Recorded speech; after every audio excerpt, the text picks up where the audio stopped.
So recently, I made a video reviewing 6 free drawing apps for iPad and Android. And many of you told me to try FireAlpaca. FireAlpaca is a desktop drawing app, so you cannot use it on iPad and Android. However, it is available for free on both Windows and macOS and Linux as well actually. So that's great. So this is the overall interface. It's kind of reminiscent of Paint Tool SAI and Clip Studio Paint, but I think almost all desktop drawing apps have this similar interface. Let's try creating a new canvas. So there's standard, comic, animation, and template. Now I'm not really sure what template is. It only says create a new file based on an image in the template folder. We're not gonna use that, but basically standard is to create your usual illustration. Comic is to create comic and mangas, and animation is to create animation, obviously. In comic, you would have like a save lines and then also the bleed lines. It's represented by the blue lines you see on the canvas. And the animation canvas is not really much different from the standard to create illustration. The difference is in the layers. They seem to have folders named frame 1, frame 2, frame 3, and so on. We're not going to try animation and also comic, so we'll stick with the usual illustration canvas, which is the standard one. First things first, let's check the brushes selections. Desktop drawing apps usually have great line art brushes. Like there's nothing special about them, just a very smooth line art brushes, but it's really comfortable to use. It's not like a magnet like in some of Procreate's brushes. There are 2 sliders on the left. The top one is to adjust the brush size and the bottom one is for the brush opacity. On the right, there is brush size window where you can pick the brush size more precisely. Now we're back on the left window. If you scroll down, there will be a more detailed brush adjustments. Or you can click twice on the brush for an even more detailed adjustments. One thing I don't like is that the brushes aren't categorized based on its function, so it's a bit overwhelming to browse through. But you can make a folder to place your favorite brushes. I've already made a folder called Fong's Faves. I will talk more about the brushes as we're painting, but for now, let's explore the other features for a bit. There are a variety of rulers at the top that you can use for grid or to draw different perspectives. It took me quite a while to figure out how to move the perspective ruler. Turns out it's on snap, and then click on snap settings and then you can move this around. I see there's a navigator on the top right. This is very useful to see your artwork as a whole. You can also zoom in, zoom out, rotate, and also flip your canvas, but I will just use shortcuts on my pen tablet. By the way, I'm using Sans Labs pen tablet. I reviewed it quite a long time ago and they let me keep the product as a gift, and I've been using it for a while now. I really like it. Anyway, I don't think you can add a reference window or a second navigator to place references like in IBIS Paint and CSP. That's fine. Moving on. Moving on is the filters. Apparently they have tone curve and also gradation map for free, which is really cool. They seem to have a comprehensive set of filters, but I will try them after the painting's done. Okay, I don't usually use filters during the work in progress or sketches. Okay, let's get into the drawing. I will focus more on the brushes and the drawing experience instead of explaining the process in this video. I first start by drawing the silhouette. I'm using watercolor flat brush, which is similar to the flat watercolor opaque I use in IBIS Paint, except this one doesn't have tapered tips and less texture. I guess I can just make some changes in the brush setting, but let's try using other brushes in the Fong's Faves folder. The triple F's. Fong's Faves folder. Try saying that 10 times fast. Hold up. I forgot one very crucial thing. Does this thing have a liquify in it? Because I don't see it anywhere. You know what? Let's just Google it. Does FireAlpaca have a liquify tool? Yes, but only in the paid one. No! What? There's a premium version? Okay, yeah, there it is. Liquify tool in the paid version. Okay, well, that is all for the video, you guys. Thank you so much for watching, and I will see you guys in the next one. Bye!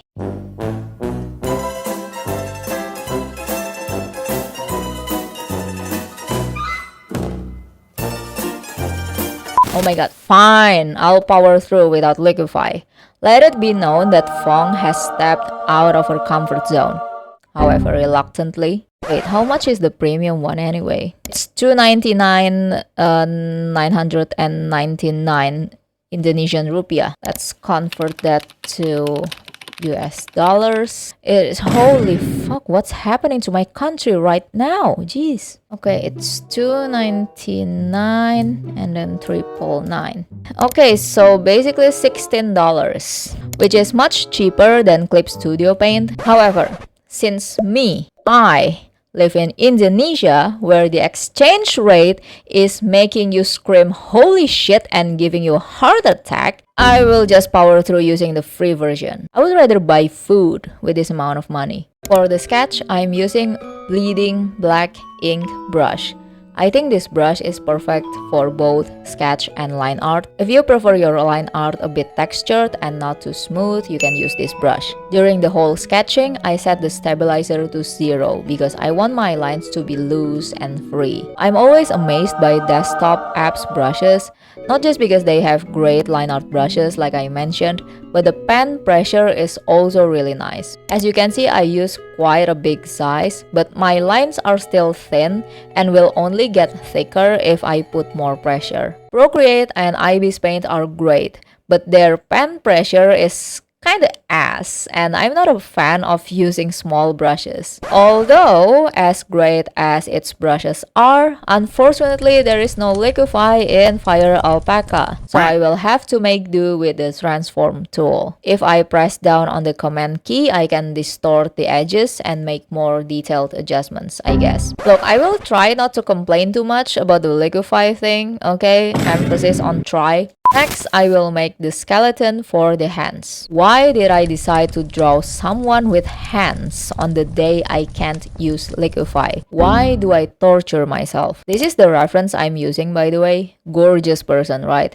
Beautiful, yet has a dark and depressed vibe, just like Scaramouche, today's subject. Yeah, so I will try to power through drawing hands without liquify. I mean, it's not like I'm gonna die from this, right? Not physically, at least. Anyway, you should really try the bleeding black ink brush. I'm just gonna glaze this brush as much as possible because it is that good. This is my type of sketching and line art brush. It can almost make up for the non-existent liquify. It may be too textured if you like a clean line art, but you can reduce the texture in the setting. Oh, but I did encounter a problem. The pen pressure sometimes doesn't work. I'm not sure if it's FireAlpaca's problem or the pen tablets. I think Paint Tool Sai also had this problem. I remember this happening a few times when I was still using Paint Tool Sai. I closed the app and reopen it, and then the pen pressure's back. But I do encounter another problem, a minor one though. So every time you reopen the app, the color reverts to black. So the last color I used was dark brown. But now I just realized that it's black. I'm not a fan of using pure black for sketches, so I'll have to change the color later. And yes, I'm turning Scaramouche's hands into doll hands because he's a puppet. I skipped through the base color because it's boring. There's really nothing special. I have placed the sketch and base color into a folder. And thankfully you can clip a layer onto a group here. So there's no need to merge everything. As always, I'm using an airbrush on a multiply layer for the soft shadows.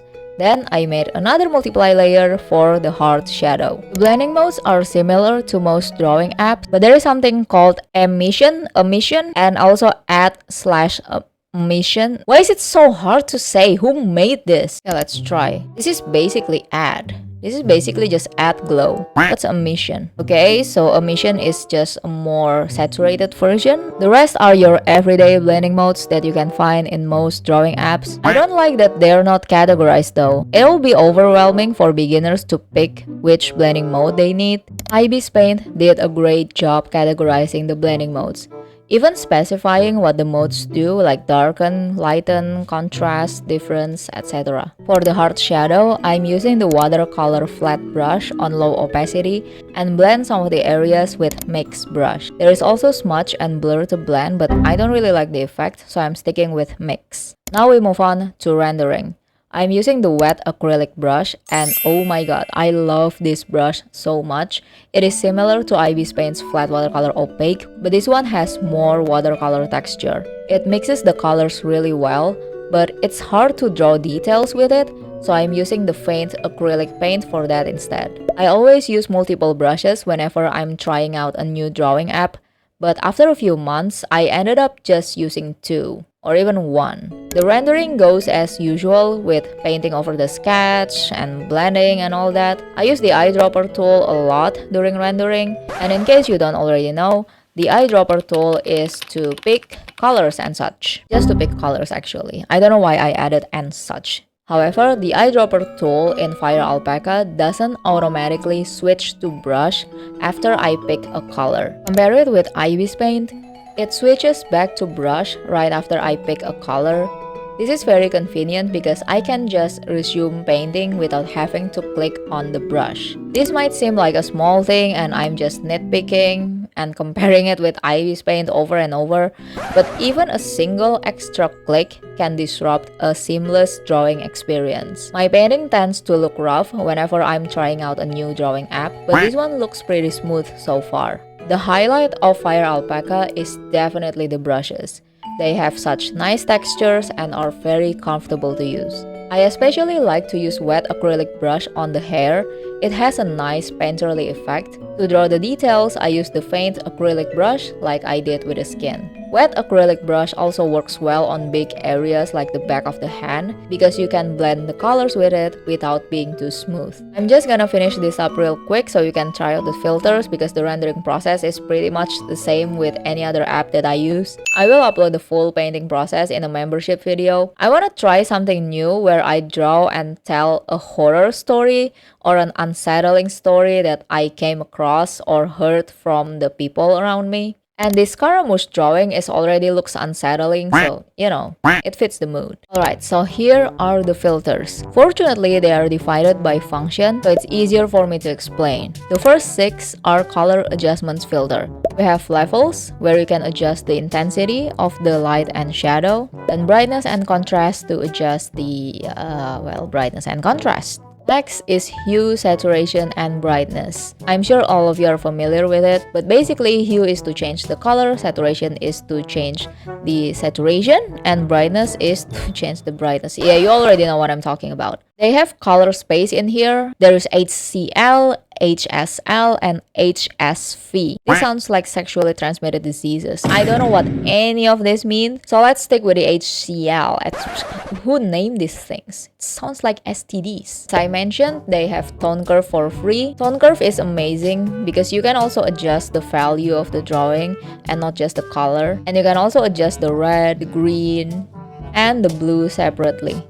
So at the end of my drawing process, I like to make random curves and then set the blending mode to color and then lower the opacity, then erase some of the excess colors. This way you'd have more color variations to your drawing so it doesn't look too monotone. Now this one's my favorite, gradient map. I love when a free drawing app gives you a gradient map, especially with so many combinations to experiment with. So many pretty colors, even some pastel ones. The adjustments is also very detailed. You can even change the color using the hue adjustment without affecting the value of the gradient. This way you can make even more colors. Okay, I'm curious about this. Repeat num 8.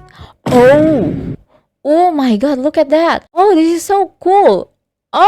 Oh my god, you guys have to try this one. Remember to duplicate your drawing layer first before doing all this, okay? But this looks so much fun. Okay, let's try repeat number 5. And then we set the layer to color. Oh, it looks so beautiful. This is like what we did with the tone curve earlier, but it's much easier and the colors are more controlled. Try using multiple gradient maps on your drawing because it adds so much more color variation and makes your drawing so much more interesting. This is so great. This is definitely my favorite feature. Is it bad if I skip the rest of the filter and just focus on how great the gradient map is? Oh, it's bad? Okay then, moving on. Next is negative positive inversion. It inverts the darkness and brightness on your drawing, I guess. I already lose interest after the gradient map, sorry. This is monochrome brightness, and this is monochrome RGB average. I don't know what the difference is. Channel operation. Channel operation is I don't know what this is. Maybe it's best if I don't play around with it. Next is chromatic aberration. I'm sure many of you have seen this effect. It distorts the color so you'd have rainbow fringes at the edges of the drawing. They also have unsharp mask in here. I always use unsharp mask on my finished drawings. It adds more texture and sharpens the image.